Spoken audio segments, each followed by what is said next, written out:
Good evening, everyone. My name is Angie Hilton, and I'd like to welcome you all to our live chat. Firstly, I'd like to acknowledge the traditional owners of the land here today where this live chat is being held, paying our respects to elders past, present, and emerging. Tonight is first and foremost about raising awareness.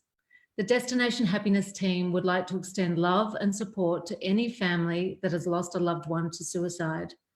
The topic of suicide is an extremely emotional one for many individuals. It is, however, an important topic to discuss. These discussions can raise awareness of the moments of crisis that can develop from mental health challenges and the importance of accessing support when symptoms of mental health challenges first begin. Tonight is also about offering practical strategies for how we can start conversations with our kids and tune into their needs at difficult times in a supportive and constructive way. We understand that some of what may be discussed tonight may bring up some raw emotions for many. Please acknowledge these emotions and reach out to a family, friend, or mental health professional if needed. Tonight, we'll be getting expert advice from our show's clinical psychologist, Chris Mackey. We'll be covering topics such as how to initiate a conversation about suicide with your own child, the importance of this conversation, what signs to pick up on to indicate a young person is having mental health challenges, how to support your child in a ripple effects of suicide, and much more. We'd like to encourage you all to put forward your questions throughout the night in the comments below, or feel free to private message us if you want to remain anonymous. So I'd like to, first of all, introduce our wonderful clinical psychologist, Chris Mackey. Welcome, Chris. Hi, Angie. How are you going? Yeah, good. It's a sad and concerning topic, isn't it? But a very important one. Absolutely. And I guess, you know, you and I have created Destination Happiness, the TV show, together. And first and foremost, the reason we did that is because we've both experienced mental health challenges of our own that have been absolutely debilitating, so much so that we also had these thoughts that maybe we'd be better off not here, which is, you can't describe how that feeling is, but, you know, we both relate to it. And so we started Destination Happiness as a way of getting out messages to hopefully support people and give them strategies in moving forward.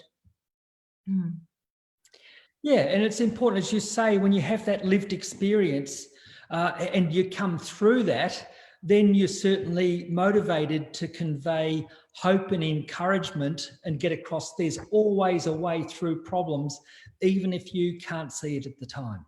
Absolutely. And I think everyone knows someone who's been touched by suicide, but lately in our local community in Geelong, we've lost 4 young ones, and it's absolutely devastating. And tonight's discussion, as hard as it's going to be, is really about just trying to educate people as much as possible on how to talk to your young ones about these really hard topics.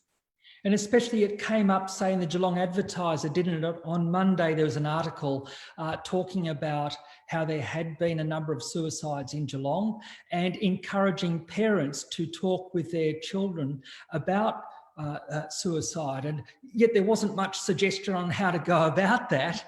And at the time I was thinking to myself, well, look, it's actually a challenging thing to think about. How would you talk to your children about that kind of circumstance? So we've certainly been reflecting on that in recent days leading up to this session.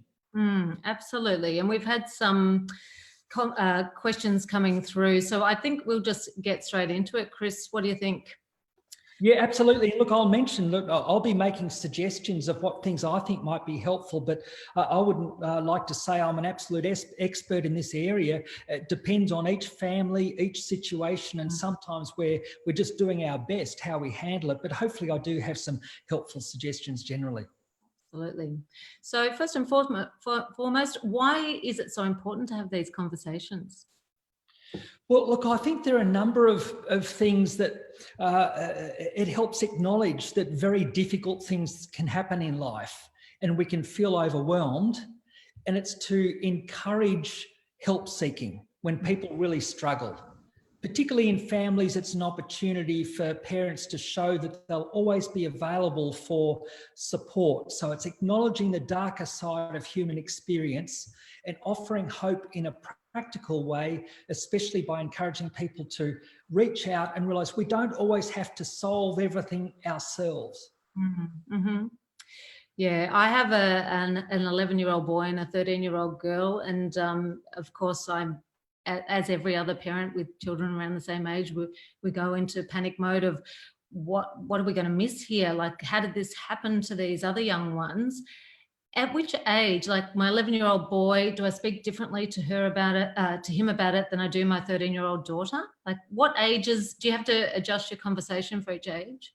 Yes, I think that's important. And one of the things, there'd be a general notion that when children are under about 8 years of age, would tend not to bring up such a topic unless there was some indication that they were ready to talk about that, or if it was a family member, certainly there would be a conversation about it.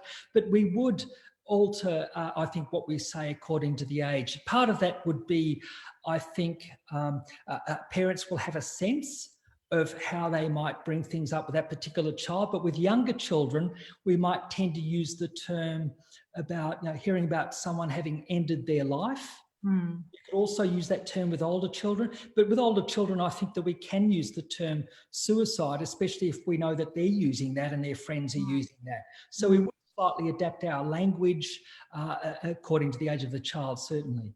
Yeah, even for example, my son just the other night, out of the blue, came up terrified out of his bed, couldn't sleep, and then admitted to me, which I think many of the kids around my son's age have TikTok, and you kind of think, oh, that's pretty innocent. They're dancing, they're making up funny little clips. Oh, sorry. Yeah, sorry, got interrupted by some phone call coming in. Yeah, so he saw this clip about a person that was I'm just getting my screen back up here. This is what live Facebook is all about. Anyway, yeah, so he saw a clip on TikTok of someone who was standing on the edge of a building going to suicide, and someone jumped in and said, don't do it. And how did that end up on TikTok, which is meant to be a pretty innocent thing, so you would think? And then I had to explain to him about suicide, and he's 11. So you just don't know, I guess, when they're on the internet, what's coming through as well. Yes, which again supports the general idea of parents showing that they're open to talking about anything with our children, and reinforcing the message that we're always there to help if they have any worries or concerns or whatever. And if say your son brings that up with you, then again, great opportunity to really appreciate and say, look, I'm really glad that you brought that up with me. Thank you very much for bringing that up, and I hope whenever you have a worry about anything that you can do that. I'm really glad that you know that you can bring anything up with me like that. Yeah, that's what instantly we were just discussing. It's so important to share your emotions with me. Thank you for doing that. Daddy shares his emotions. Daddy cries. You've just got to let it out. If there's anything that you're carrying around, just let it out. So it was an opportunity to have that conversation. And so much better when it happens in someone's own family with their parents, isn't it? Because that's when, if any traumatic situation occurs, and we would have been talking about it earlier with the bushfires and then with coronavirus, it's better, like including for young children, to be able to bring up any worries or concerns that they have, or even how they see the situation. Far better to get some further clarification and discussion from one's parents, where it's more likely to have a certain consistency or accuracy than going on what their other friends have said or something they've seen on Facebook or something like that. It brings in a bit more consistency. And when parents talk about things, it's good for children to be getting information and discussing things with their parents. Absolutely. Now, Chris, the ripple effect of suicide, there's 4 young boys or children that have lost their lives. We may not even know them, but we all feel it deeply. So how do you suggest people handle that ripple effect? Look, I think one of the things is in each of our individual families where we can. We also do this at schools and in community settings as well. It's getting across the message of reaching out for help, because when someone takes their life, they're giving an example of one way of responding to feeling terribly stuck that unfortunately can reinforce that idea in someone else's mind if they're feeling very stuck and have suicidal thoughts themselves. It can increase the risk, especially if someone identifies with that other individual, if they know them well, or if they've been in the same class at school, or they relate closely to them in some ways. There's a little bit more risk. But so to get across a different kind of way of looking at things, that's where we want to convey more an understanding that it's understandable that people can feel stuck. Like people can suffer from depression. It can affect anybody. But as dark as our thoughts can be, there's always another way, and it's important to reach out for help. And I'll mention some specific things that I think that parents can bring up to, have that conversation. There's a question here about that. I've heard people say, tell your child or tell anybody that suicide is never an option. Do you think that's something that we need to be saying? Is that a strategy to use? I would tend not to put it that way, and because there's a general principle, if you like, of honesty. We're trying to tell things a bit as they are, and we can say it's never an option, but if someone's feeling very suicidal, they might still think in their mind, well, look, it is an option. And in a sense it is. That the problem with it is that it's a poor choice. And if people make that choice, often it's from being overly influenced by distorted negative kind of thinking. So rather than saying it's never an option, and I would have written articles with the heading, never take your own life, but that's a slightly different thing than what I think we're wanting to get across is there are always other ways of dealing with things. However terrible things might seem at the time, that doesn't last forever. So if people get caught up in thoughts that things will never get better, or people would be better off without them, then in those situations, they can be more like tricks that someone's mind can be playing on them with depression. And so that can be at risk of leading people to make a poor choice. And that's why we look to talk about it also when people are even feeling well. So if they do find themselves in that situation, that they would choose other options, and particularly looking to seek help. Yes. I was just thinking back to when I was in the thick of feeling those exact thoughts that you're talking about, thinking I'm such a burden, people would be better off without me. Those thoughts kept running through my head and feeling like I just want to go to sleep and not wake up. I wasn't actually planning anything, but I'd have those thoughts. But one of the most reassuring things my mum would say to me was, you will get through this. And you know what? It's one line, but that meant everything to me. That was like a lifeline. And she said it regularly. And I don't even know if she knew that had such an impact. But if you can say to someone when they're in this really tricky time, that's one really key part to it, to remind them that there's always a way. There's step 1, step 2, step 3. There's so many things that you can try and you will get through it. That's the bottom line. You would believe that. Absolutely. So partly what we're talking about now is if parents were in a situation, say if they had a teenager that they knew that their son or daughter was likely depressed, maybe feeling helpless, that's the darker side of one's experience. I think, like you're saying, it's helpful for parents to be aware that part of when people are depressed is that it can make your thoughts go very, very negative. When your thoughts go very, very negative, you tend to think very negatively about yourself. Like you can see yourself as just all bad. You've never done anything worthwhile. You look negatively at the past and can only see all the mistakes that you've made. When you look at the future, negative thoughts about the future, feeling helpless and hopeless. And these are common reactions when people are severely depressed. Now, it might only be a few % of people who are severely depressed, but at some point in our lives, many of us could face a severe depression, as you mentioned that I have as well. And at that stage, even though I'd worked as a psychologist for 10 years in a psychiatric hospital, and I saw nearly everybody who'd been depressed get better, the vast majority of people got better. When I was severely depressed, I thought I knew I would never get better.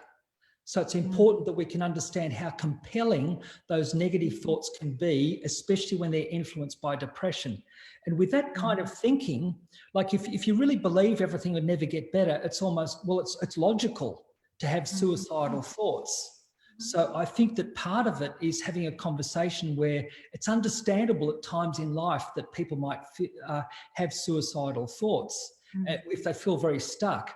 It's also not uncommon for people when they're very depressed to think other people would be better off without them. Because of this negative self-view, negative thoughts about the past and the future, and really believing other people would be better off without them. But that's not true. So for parents to recognise that these are experiences that people could have, and as therapists, we convey that to people as well. It's understandable that people might have suicidal thoughts. It's part of how we can be affected by depression. Thinking we'll never get better is not true. Thinking other people will be better off without us is not true. And sometimes, it's looking at what ways we have to convey that. Okay. What about for those parents out there that, you know, their teenagers are moody anyway, they may not talk much? How do you decipher when it's really serious? What are there signs that we should be really looking out for? There could be, but actually maybe now it'd be helpful if I mentioned generally the messages that we're looking to get across. Whether children are younger or older, these would be the main kind of things. The first thing, if as parents, because there are things that we can do, and if we have a purpose to a conversation, so it's a difficult conversation to talk with children at any age about someone ending their life, about someone having committed suicide. I think that if we can show these four things, first of all, we can acknowledge what's happened. So we show that we can talk about what's difficult to talk about in our family. That's an advantage to be able to say, look, I heard that someone from your school ended their life in the last week. I heard that. And then we can convey, I'm concerned how that might have affected you. So we acknowledge the difficult situation and we express our concern. Like, has that affected you? Or do you notice some of the ways that might have affected you in the last week? Or have you noticed some reactions that you've had to that? So we're inviting the reaction. Then we're also looking to express that we're always there to help. And then we might convey, like, further encouraging that help seeking, but we're always there to help. It's also getting across, I hope that you know you could always come to me or come to us. But if not, or you found it difficult to talk with me or us, then I hope you would talk to someone else. So they're the elements. I'll go through acknowledging, it's not too difficult, not too bad to talk about. We can talk about it, expressing our concern. You know, like say, I hope that you can always come to us for help, which we might show by having a conversation about them, about how they are affected, then encouraging help seeking without judgment or failure. So what we're trying to get across in the long run is if someone feels stuck, like we both described, we'd been in that situation. If someone feels stuck to the point where they can't see a future, they might think that people are better off without them, we'll come to this, maybe asking them what they might do in that situation, but we want to convey the message that there's always help available. I think those kinds of things, it's encouraging help-seeking behaviour. And you were talking about reaching out to other people. Do you think it's important to try to establish other relationships outside of the parents, other adults that they do feel comfortable to call up or to deliberately encourage those relationships? Very much so. And I think, again, part of this, it's actually getting away a little bit differently from what we sometimes think of in terms of psychology and often how psychologists work. One downside of often having one-to-one therapy, it can also get across the message, or we can have the image that we should be able to sort things out within our own heads. So we have a lot of emphasis in our culture of, one-to-one, like help that way. But really we operate as a village, and we're part of a wider community. We're part of our family, the wider community. The more connections that we have with other people, the better. Drawing on help from teachers, being able to have a positive relationship with a football coach or a netball coach, being able to talk with uncles, with parents of other friends, the more that we have those positive connections, the more helpful. And so I think that part of it is encouraging our children to be able to talk with others as well. But generally we get across where we'd encourage them to be able to come to us, but also that there are others that they can talk to as well, like a school teacher, for example, and certainly a counsellor. And that old adage of a problem shared is a problem halved, don't you think that's so important? Even if it's just offloading to a mate and really encouraging our young boys. I know the girls are slightly better at it, but telling our boys that they, to be, I guess there's a stereotypical version of masculinity, but can we recreate that as vulnerability as power? Like, it's a strong male that can express their feelings. That's a big part of it. Part of being resourceful is being able to reach out for help. That's actually a skill. It's a resource to be able to reach out for help. And so the way we sometimes talk about it is to show emotional strength is to have ways of accepting your vulnerability. Our vulnerabilities, we can be hurt, we can be touched. It's our human nature, if you like. And recognise that we function, we go better if we draw on our social supports. And yes, especially encouraging that in boys as well. Now, we're just talking about the COVID on top of all this. Do you feel like that's part, I mean, the kids are grieving their friendships, they haven't been around their friends for so long, they're in this different world. Should we be on more heightened alert because of that added element? Well, I think rather than put it on as heightened alert, the way I'd put it this way is there's an extra level of adjustment that people are going through because of the COVID era. There's an extra level of change. Any level of change is stressful. So that is likely to be a challenge for many people. Like many children, many teenagers are going to feel more uncertain about their future.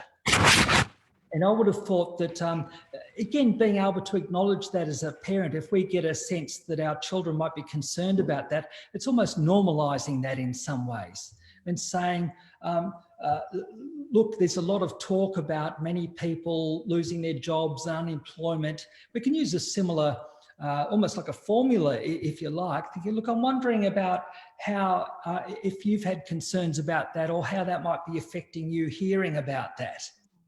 And that then, it actually gives us a chance to hear about our children's worldview. And that's a lot of what this is about. We want to hear how our children see things, including if they have concerns about things. Sometimes there are ways of helping put that in a different perspective. But also, I think that when we know our children are stressed, I think encouraging them to give themselves a little bit more leeway in terms of what pressures they might have on themselves, and just really acknowledge and see their efforts of managing with their schoolwork and adjusting to having studied from home as well as school, just seeing their efforts and encouraging them for that, rather than getting overly focused on, if you like, objective achievement or standard that way. There's a question that's come through a couple of times now, and it is, even young people who access help and talk to parents still take their life. How does this happen?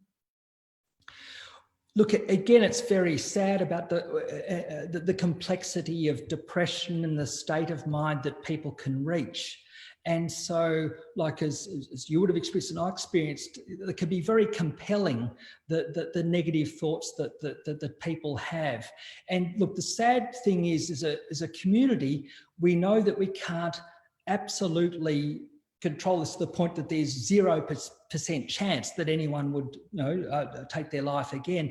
But what we can do is we can reduce the risk that people are likely to end their lives partly by emphasising the different alternatives, emphasising the support, emphasising encouraging help seeking without, if you like, to encourage that kind of help seeking without judgment or failure is the emphasis of it. That it's a positive thing to reach out and seek help rather than a sign of weakness or failure. Mm-hmm. And I know a lot of parents out there at the moment will be really nervous about the whole idea of copycat behaviour. What do you say around that? Look, again, I think that for parents to express concern about this has happened and know that that can be a situation where, especially if people feel very distressed or troubled, that it can lead people to have more suicidal thoughts. I'd almost be inclined to also convey, especially if parents thought their children were quite troubled or could have this conversation.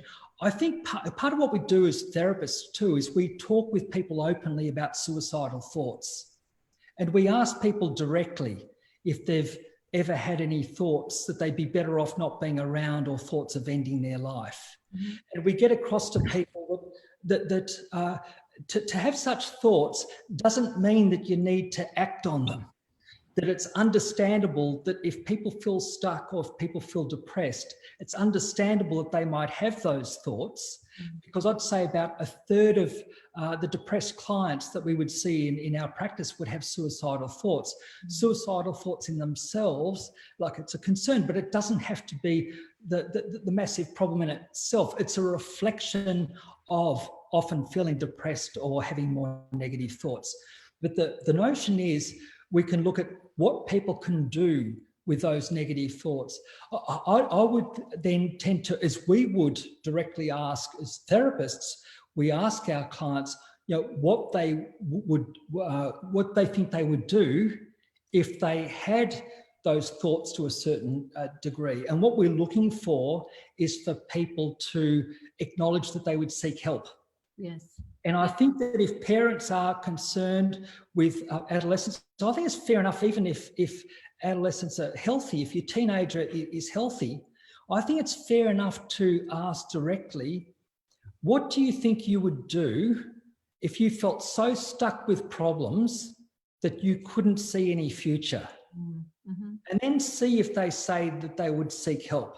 Mm-hmm. I think we could emphasise at that time, I hope that you would seek help. First of all, we will always be here as a support. I hope that you would turn to us for help. But at very least, even if not us, I hope that you would talk to someone else. Mm. So to convey that. And also, what do you think you would do?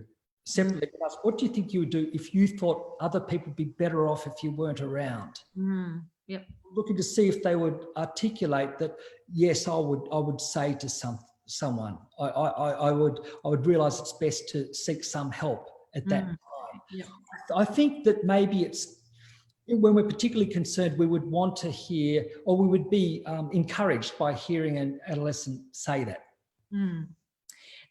We had a lady write in about how concerned she was about hearing that a child can be sitting at the dinner table, having a conversation, watch a movie with their parents, go to bed like everything's okay, and then they take their life. Is that a common thing, or is that that sends shockwaves through parents that can happen? Yes. Now, look, it's not a common thing, but I would mention, I think over the last 20 years, I've noticed some shifts. More than 20 years ago, whenever I heard of someone ending their life, usually there was in my experience, usually there's a more clear indication that people had had some quite significant difficulties. Mm. And there was a lead up to that. Mm-hmm. Now, I think the world has become more complex. I think that negotiating a future, even things like choosing careers and that, I think is a bit more complicated these days than a generation ago, partly because there are that many more choices. And so the world is very complex. And so I think in recent years, there are more situations I've seen where children have a lot of health in their personalities and tragically have made that unfortunately poor choice of choosing to end their life. Now, I think that I would still say in most situations where you know more of the background details, usually there were a number of indications and some kind of lead up where people who are privy to knowing about that background, knowing about that information, such as like in a hospital setting, you know more about the background information. And there usually are a number of indications. People having engaged in previous help seeking, people having expressed suicidal thoughts in certain ways, a recent event such as the end of a relationship or something like that. There are usually more signs of trouble known by the family, or it might be others who know the situation well. There is usually more to the story than just the person was completely well and that happened immediately. So we don't want all parents to be excessively worried that their child, who seems very healthy, might not be here tomorrow. But maybe it's important that for all of us that we consider having this kind of conversation with our children, that what if you were to feel that way? Yes. People can get depressed. It's not anyone's fault. Circumstances can happen that way. Life can be difficult. What do you think you would do in that situation to reduce the risk or likelihood? What about for friends, say friends of the teenagers involved may have been told a couple of things that raised red flags, or even a friend's parent was told something, but they feel maybe I shouldn't say anything because it's breaching confidence. What are your thoughts there? I think that the more as a community we're looking to deal with this, it's important not to get too caught up in the concern of keeping secrets, because it can be a lethal situation, especially if we know that someone is actively suicidal and yet they're not maybe seeking behaviour. I think in that kind of situation, we wouldn't want to be in a position to have to keep someone's confidence if they're saying that they've got active suicidal thoughts, and they might say, I don't want you to tell my parents, or I don't want you to tell anyone. I'd be inclined to say to someone in that situation, look, now that I'm aware of this, I don't think I would be doing the right thing by you to keep that a secret. I'm very concerned for you, because I understand that people's thinking can become quite distorted when they're either depressed or distressed. And I think it's very important in that situation to seek some of the kind of help.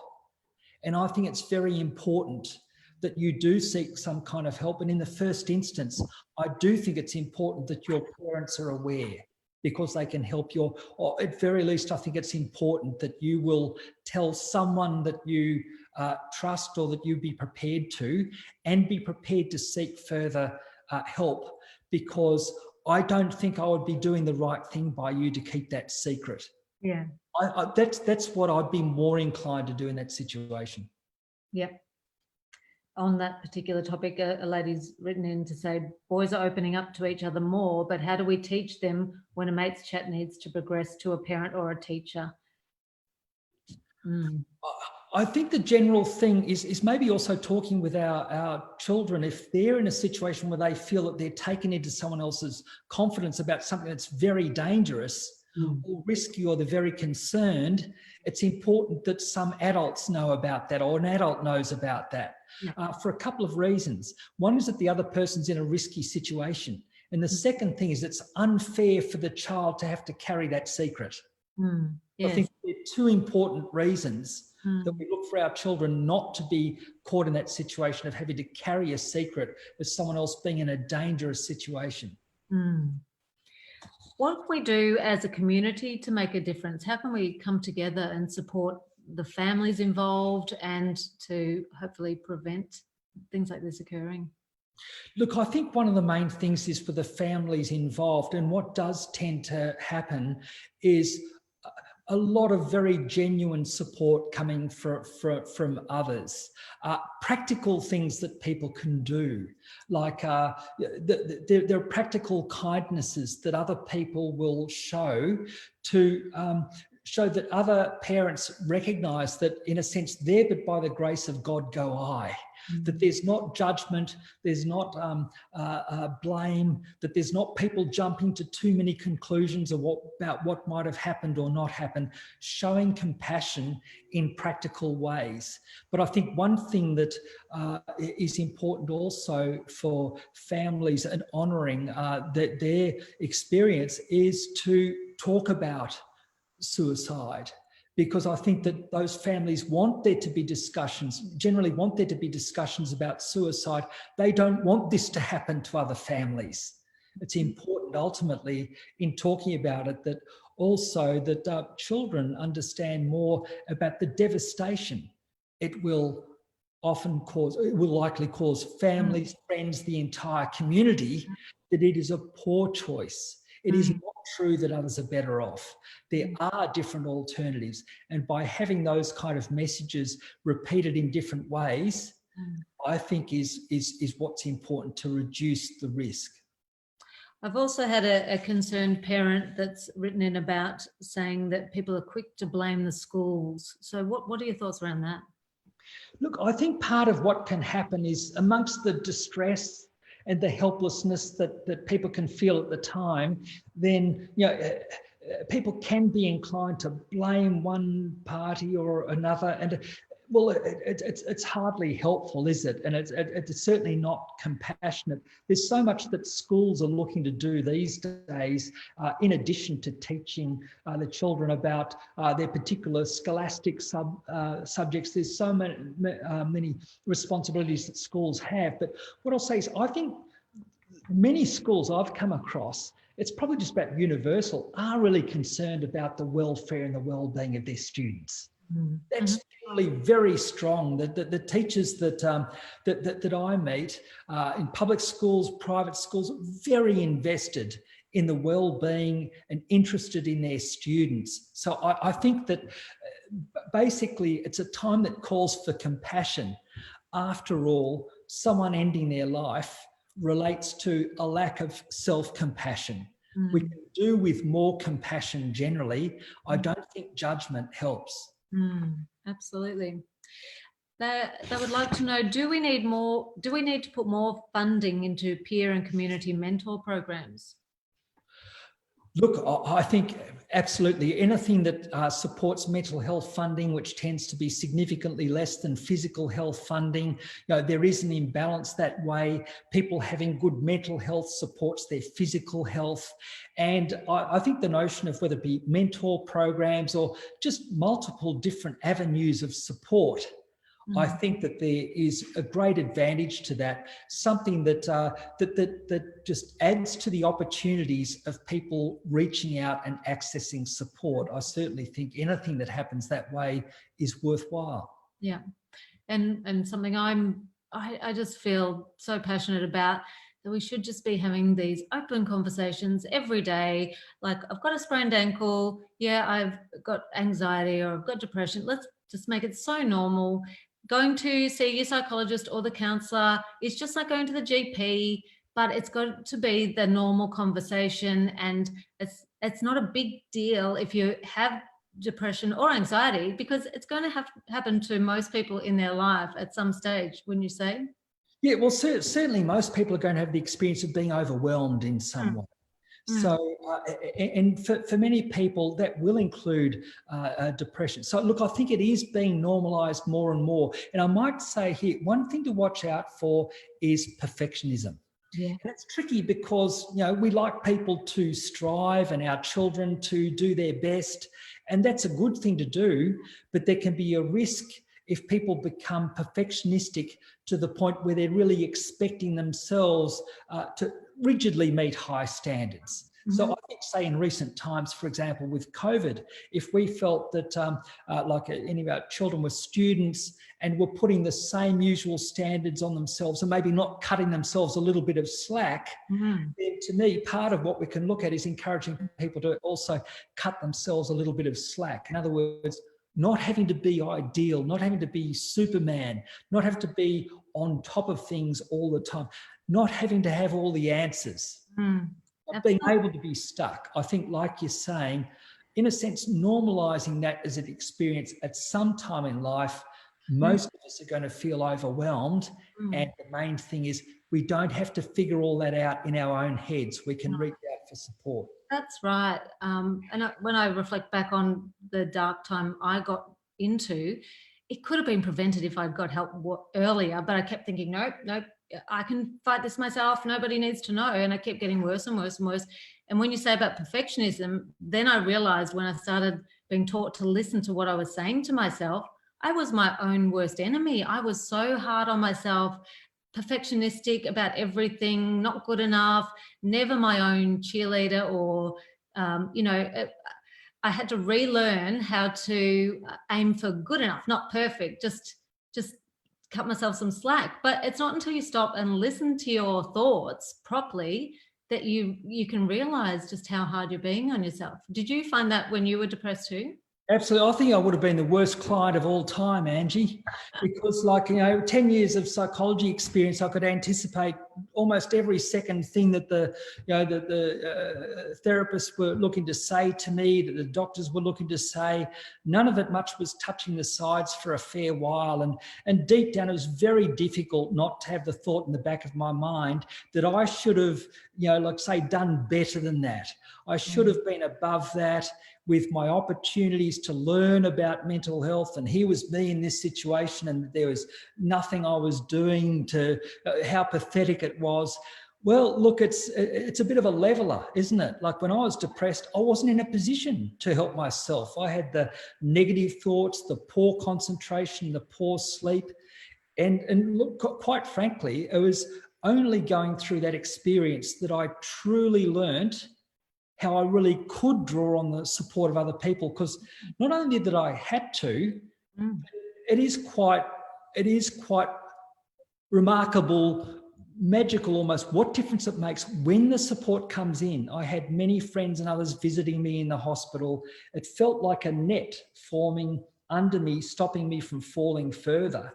And it was that actual social support that, look, I couldn't help it. I felt like a nuff in hospital. But the goodwill that people showed, I started to feel that more substantially, that kind of goodwill. And in the end, that's what really taught me the benefits of receiving help from others and recognizing what difference it could make. And so, I celebrate that afterwards. It was actually a relief to finally accept it. I was at a point, I was beyond any kind of answers. But there was still support available and good therapy help that made a difference. And when you come beyond that experience, it really is something to celebrate, because the pressure's off, because you don't have to have the answers all the time. That's so true. I can, you'd never think that you'd come through such a horrendous experience and look back. I can look back now and think, that shaped me. I had a new empathy, a new compassion for people going through it, because previously I would hear about depression and think, I don't get it. They're still smiling. I was suspicious as to what they were going through. But once you've felt it, and I think sometimes if people could feel it for one day, that the compassion you have, it's just, you just have, if someone even hints that they've got it, you've got to give them the full respect that it's the worst thing you could ever possibly feel when you're clinically depressed, would you say? Yeah, absolutely. And I think one of the things is, as horrendous as it can be, if you feel really terribly stuck at some point in your life, generally things don't stay terrible forever and something shifts. And you usually come out of it with something extra from the experience, something extra you've learned after having felt all broken and never thought you'd be unbroken again. you come through it getting back to like a semblance of your normal self and then more your normal self, but something's gained. And look, I remember one thing I started to do from that time when I recovered is every Monday afternoon, I'd take off, I usually do this for 30 years now, take off a Monday afternoon and go and see a movie. Yes. And so part of the thing is I used to go up to hospital to see a therapist, and I'd go to the Kino Theatre and have my Kino therapy. And so that was my way of taking time out each week. And even when I got back to very busy weeks afterwards, I'd learnt that extra way of giving a little bit of buffer and giving a little bit of time out. And I think many people who come through a depression, where they've had those very dark suicidal thoughts and they can't see a future, often in coming through it and having felt broken, and you have to give something because you can't keep going the usual way, often people do find an extra way of some kind of self-compassion or some kind of practice or some kind of way of taking the pressure off a bit. And we can all do with that, because none of us can function absolutely our best all the time. And Yes. we need to give ourselves a bit of leeway. It comes back to that self-compassion. Absolutely. Learning to be kind to yourself and nurturing. And I still, from those days, I have a bath every day, it's that time to give back to myself and know that it's got to be a priority, because when you don't look after yourself, things can just creep up bit by bit by bit by bit. But learning, that's what our whole show, Destination Happiness, we wanted to provide strategies, because there are so many little things you can do in your life as preventative measures to just keep boosting your happiness and being aware of when you're slipping down and boosting it up in certain ways. And what would you say some of those strategies are to keep working on your mental health on an ongoing basis? Well, we've all got our own individual recipe to a degree. Like I mentioned, to some extent, it might be movies or golf with friends or kayaking or whatever. But for many people, some kind of practice like meditation or yoga or relaxation can be very helpful. Certainly, drawing on social supports. And that's a main thing that we're talking about now, not expecting oneself to always have the answers, not to have to sort out everything in your own head, to be able to draw on those social supports, positive, social times with other people, leisure activities, they're part of it. But when you mentioned Destination Happiness, one of the things I loved about that show was a lot of the interviews. You interviewed many people who'd done such striking things. Many of them had been through some kind of crisis, hadn't they? Absolutely. Many of them been through a time they felt lost. Yes. It was partly their way of coming through that then helped them find like a future direction that was like so fitting for them. And that's the story we want our children to pick up, including letting them know about times if we have been stuck or when we didn't have all the answers, or what, you don't have to be on top of things all the time. And to model that drawing on supports and offering support. Absolutely. We've got a few more questions. We're finishing up probably in about 10 minutes, but if anyone still is out there and hasn't sent through questions that they'd love to pick Chris's brain while we have him, would you encourage parents to build a safety plan with their children? Look, generally, I would not tend to think of that, because I would think, look, certainly if children are depressed, I think it's very important for them to receive help from professionals who will talk with them about that. We'll talk explicitly about, what if you were to have suicidal thoughts, what would you do? Or just acknowledging you do have suicidal thoughts, what are some of the strategies that you might use for that? And then helping them expand on their strategies. I think it might be taking things a step too far, just adding to the parent's anxiety and the child's anxiety to look at that.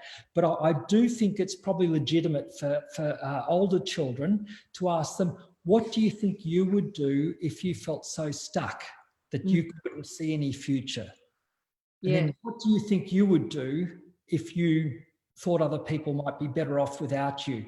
Because I think that, maybe considering strategies like that, because if we can hear our teenagers say that they would seek, or younger children as well, if they felt stuck with their worries, yes, I would come to you or something. We're looking for them to say, Yes. they would seek some other kind of help.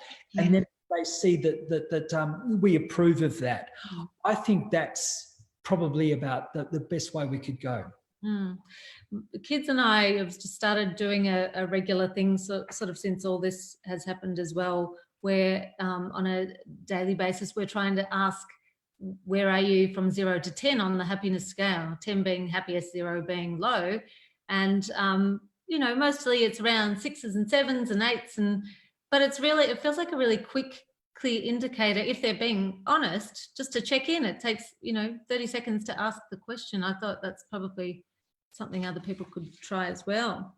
Yeah, and like in some families that'll, you know, work well. Some people might be more psychologically minded and interested in that. And look, I'll say it's okay in other families too, that it's more like they just enjoy like sporting activities, or they enjoy other things which show they enjoy that time together. But again, for parents to be modeling that interest in their children. And you know, look, I should mention too, some parents might not really feel like having a conversation, or you know, might not think it's, they feel confident to have a conversation with their child, say a younger child, about suicide or whatever. And people don't have to.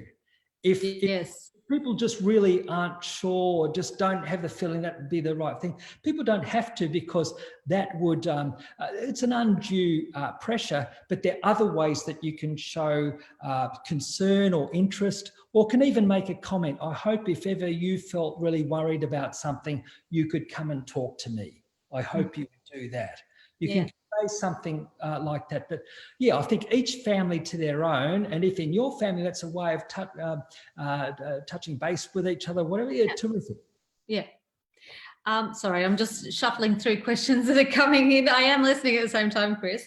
How do we help teenagers who had contact with a young person before they took their life and didn't pick up on the warning signs? That must be a tricky thing for them to feel like they have to live within a certain way. I found in the past, with talking to a number of children at a particular school a number of years ago, a number of children expressed that. And generally what would tend to say is that decent people, when something bad happens, they wish they could have done something to prevent that. Just even with the concern that they're expressing. Like, this is often what decent people do, that they, you know, that they care about how things go and they wish they could have prevented it. But like, sometimes even trained psychologists will not necessarily be in the best position to know exactly how someone is feeling or whatever. And this is the importance of us all having a bit of responsibility to let people know if we're really struggling. Others won't necessarily know or be able to mind read or whatever. So I think that the notion is, if people are a good friend to their friends, if people look to treat other people decently and well, and also look to be a support to other people and things like that, those things are very helpful and make a big difference. But in any particular situation like that, it's very sad, but it's natural they'll have some thoughts like that. But again, they're not a mind reader. They're not to know exactly what will happen, but it's natural they'll have some reactions like that for a little while. But and we'd sometimes say to people, especially over a period of like a month or two afterwards, people can have stronger reactions like that. But again, what we're getting across is they're clearly a considerate person, but that's not their responsibility to have been able to prevent that. And I guess one of the main questions that people have after this happens is why? Like, what do you say to people when they ask that? Why did it happen? I think one thing is it's just so sad when it does, but that people, it can be, and sometimes it can seem a bit unfathomable, if there's not as if there's an exact understanding in some situations. But I think that the main thing is that it is sad if someone came to feel so bleak about things that they thought that was, you know, like a way that they would choose to handle things. But that I tend to emphasize that one thing is, sadly at that point, that person did not reach out to others for help. There's always other ways, even if it takes a while, even if there's lots of ups and downs to find a way through, there are always other ways through in the long run. Absolutely. Now we're going, I've got a lovely assistant here beside me. I'm just going to quickly show you. This is Kate. She doesn't want to be seen. Kate Meadows from Be More Mindful. She was actually the one who suggested we do this. So I'm really grateful, Kate, that you would instigate this conversation, because it's sort of something that no one really thinks to talk about in a public way. And Chris, you've been amazing at answering all these questions. We've just got a couple more before we finish up. Can we once again list some signs that are sometimes there? Okay, yes. Now, I think one of the main things is we're looking for some difference or change. And so especially if someone becomes more withdrawn, we can see that people's sleep is disrupted a fair bit, not able to concentrate so well, being quite irritable, but particularly if people seem not their usual self. If people certainly make some comments or very self-critical comments, or some kind of bleak comments about the future, that might be a little bit more obvious. But we're looking at some kind of change, and especially if people become more withdrawn, we could see more signs of anger or falling out with other friends or things like that. So especially if we get the sense that someone's not so much being their usual self, or we might feel a bit flat after interacting with them, or we might feel a bit concerned or flat in ourselves, we might find a different concerning reaction. And under those situations, that always gives us license to say, look, can I ask how you're going? Because I've just noticed you don't seem to be your usual self in recent weeks. Or can I ask you, look, how are you traveling at the moment? I know you've had a difficult time lately, and I really care about you. And I want to know, how you are going. So I think that show that openness and interest, and looking to show an interest in your child's worldview, even if it might be bleak or concerning, or you might hear something that you'd rather not hear. I think it's showing that you do want to know how things are for them.